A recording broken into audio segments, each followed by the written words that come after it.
बाली से चल रहा था अंतर्राष्ट्रीय कॉल सेंटर। हावड़ा की साइबर क्राइम व डिटेक्टिव डिपार्टमेंट की टीम ने मिलकर किया भांडाफोड़। पुलिस ने गिरफ्तार 3 अभियुक्त वीरेंद्र पांडे, श्याम मित्तल व चंद्रशेखर राय के पास से क्रिप्टो करेंसी के रूप में 25,300 कैनेडियन डॉलर, 24 लाख नकद लिए। इसके साथ ही 16 डेस्कटॉप, 1 लैपटॉप, 16 सीपीयू एवं अन्य सामान भी जब्त किया गया। तो आइए सुनते हैं क्या कहा डीसी नॉर्थ बिशप सरकार ने। আমাদের আজকে এই যে প্রেস কনফারেন্স ডাকা হয়েছে, এখানে মূলত দুটো কেস সম্বন্ধে আমরা একটু ব্রিফ করতে চাই আপনাদেরকে। তার মধ্যে প্রথম যেটা আছে সেটা হচ্ছে গতকাল আমাদের কাছে একটা ইনফরমেশন ছিল। ইনফরমেশনটা বেশ কিছুদিন ধরেই ছিল যে বালি থানার অন্তর্গত একটা বিল্ডিংয়ে একটা কল সেন্টার চলছে, একটা ইলিগাল কল সেন্টার চলছে।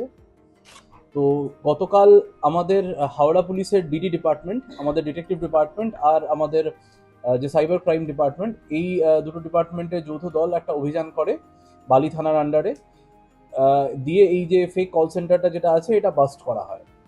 তো এখানে মোট আমরা 3 জনকে অ্যারেস্ট করেছি। তাদের নাম হচ্ছে বীরেন্দ্র পান্ডে, শ্যাম মিত্তল এবং চন্দ্রশেখর রায়। এরা মূলত এই ইলিগাল কল সেন্টারটার মাথা। এটা বাদ দিয়েও আরও বেশ কিছুজন যারা এমপ্লয়ি ছিলেন তাদের জিজ্ঞাসাবাদের জন্য ডাকা হয়েছে এবং ইনভেস্টিগেশন চলছে। এই কল সেন্টারটা যেটা আছে বেসিক্যালি এটা একটা ইন্টারন্যাশনাল কল সেন্টার আছে। তার মানে যারা ভিকটিমরা যারা আছেন তারা কিন্তু এই দেশের ভিকটিম নন। মূলত আমরা এখন অবধি ক্যানাডা পেয়েছি। এই কল সেন্টারে যারা বসেছিলেন এরা ক্যানাডার যারা ভিকটিম আছেন তাদেরকে স্ক্যাম করছিলেন।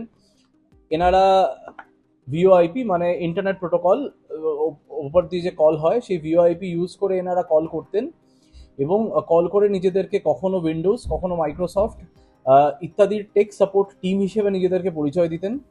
এবং তারপরে যারা ভিকটিম আছেন তাদেরকে এনারা এনিডেস্ক বা টিম ভিউয়ার এই জাতীয় অ্যাপ্লিকেশন ডাউনলোড করিয়ে তাদের যে সিস্টেমটা আছে সেই সিস্টেমটা এনারা কন্ট্রোল নিয়ে নিতেন।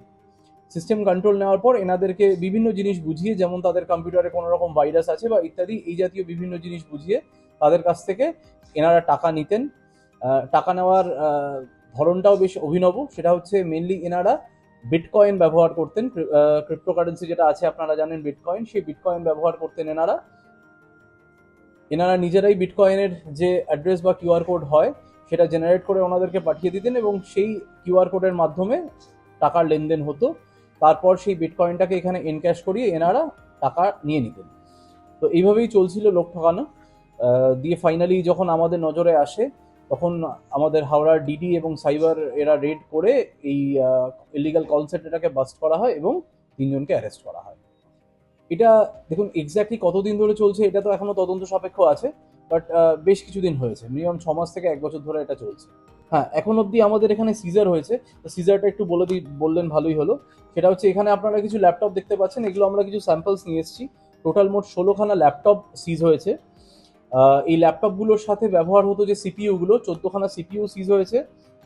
16টা ডেস্কটপ সিজ হয়েছে। 16টা ডেস্কটপ, একটা রানিং ল্যাপটপ, 14টা সিপিইউ, 6টা মোবাইল ফোন সিজ হয়েছে।